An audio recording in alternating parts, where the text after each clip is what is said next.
अधिकांश जगह देखिए, exceptions are always there. When I am talking of a system, there are good examples also, success stories also. But what is dominant in the entire society is what I am telling. 90% से ज्यादा पंचायतों में ग्राम सभा की खुली बैठक नहीं होती है। कुछ चुनिंदे खास लोग प्रधान जी के वो बैठ के फोटो खिंचा लेते हैं। दुग्गी पिट के गांव में सब लोगों को आमंत्रित नहीं किया जाता। नमस्कार साथियों, लोकतंत्र चैनल पे आज फिर से आपसे भेंट हो रही है। आज जिस विषय पे हम लोग चर्चा करेंगे वो हकीकत तो ये है कि इस देश की वो आत्मा है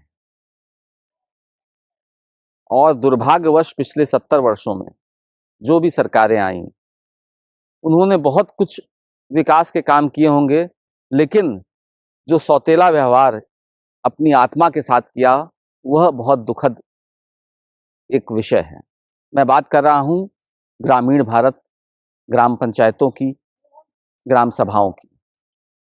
महात्मा गांधी की परिकल्पना ग्राम स्वराज की और इस त्रिस्तरीय पंचायतों को जो अधिकार मिलने चाहिए थे 72वां और 73वें संशोधन के बाद क्या हालात हैं। ग्राम पंचायतें आज भी इतनी सड़ी गली व्यवस्था के बावजूद जो काम कर रही हैं वो सरकारी विभाग से बेहतर हैं, यह मेरा आकलन है। लेकिन ग्राम सभा जो मूल आत्मा पंचायत की है, बहुत से लोग ग्राम पंचायत और ग्राम सभा को एक चीज मानते हैं, जबकि ग्राम सभा का सशक्तिकरण ही पंचायत राज व्यवस्था है। ग्राम सभा अर्थात गांव में हर वह बालिग नागरिक जिसको वोट का अधिकार है, उनका जो समूह है गांव में, उसको ग्राम सभा कहते हैं। और यह समूह जब चुनाव करके अपने प्रतिनिधि चुनता है तो वो 10-12 लोग, सरपंच जिसको हम लोग ग्राम प्रधान कहते हैं, और उसकी टीम को ग्राम पंचायत का नाम दिया गया है। इस देश में ग्राम पंचायत के सशक्तिकरण होता गया, अर्थात ये चुने प्रतिनिधि तो सशक्त होते गए, लेकिन ग्राम सभा कभी सशक्त नहीं हुई। और पंचायत का सारा अधिकार ग्राम सभा में निहित है। ये पंचायती राज एक्ट कहता है, यही महात्मा गांधी की परिकल्पना भी थी।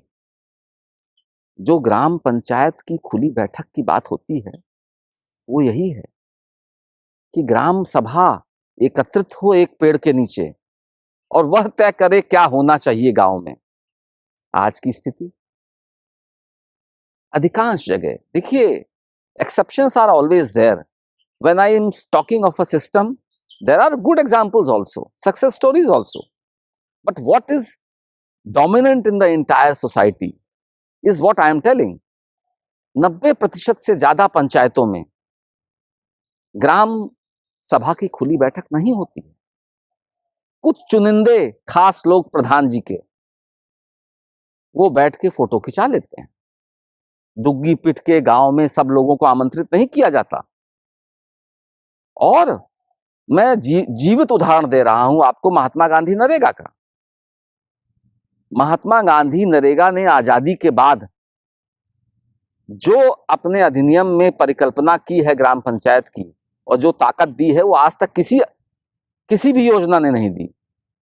नरेगा में ये स्पष्ट अधिनियम में है कि ग्राम पंचायत साल की वार्षिक कार्य योजना तय करेगी। ग्राम सभा की बैठक में गांव के हर नागरिक तय करेगा कि हमारे गांव में क्या क्या विकास के कार्य हों।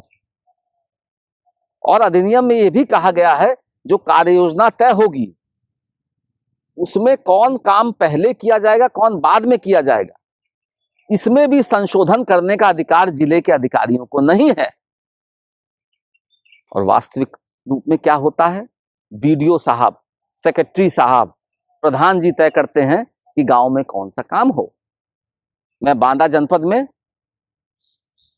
आधिकारिक दौरे पे गया था, मैंने ग्राम सभा की बैठक बुलाई मुख्य विकास अधिकारी, सब अधिकारी मेरे साथ बैठे थे। मैंने सेक्रेटरी विलेज डेवलपमेंट ऑफिसर से कहा कि तुमने जो कार्य योजना पास की है इस गांव की, केवल पढ़ के वो सुना दो। जब उस सेक्रेटरी ने कांपते हुए वो कार्य योजना सुनाई तो साथियों, गांव के लोग खड़े हो गए, चिल्लाने लगे कि इसमें आधी काम तो हो चुके हैं कई वर्षों से पहले, और आधी सड़क या और जो तालाब का जिक्र है वो मौजूद ही नहीं है गांव में। तो यह कार्य योजनाएं बनती हैं। ग्राम सभा, ग्राम पंचायत क्यों सशक्त नहीं होती, इसका एक मुख्य कारण है डिसेंट्रलाइजेशन ऑफ पावर, अधिकारों का विकेंद्रीकरण कोई नहीं चाहता। ना विधायक जी चाहते हैं, ना सांसद जी चाहते हैं, ना कलेक्टर चाहता है, ना मुख्य विकास अधिकारी चाहता है। अगर जो 73वें और 74वें जो संशोधन में जो लिखा है उसके अनुसार पंचायत को सब अधिकार होने चाहिए। रेवेन्यू जनरेट और कलेक्शन तक का अधिकार पंचायत को होना चाहिए। न्याय के लिए कुछ ऐसे मामले न्याय पंचायत में तय होने चाहिए। Panchayat should be an independent autonomous body, जो नहीं है।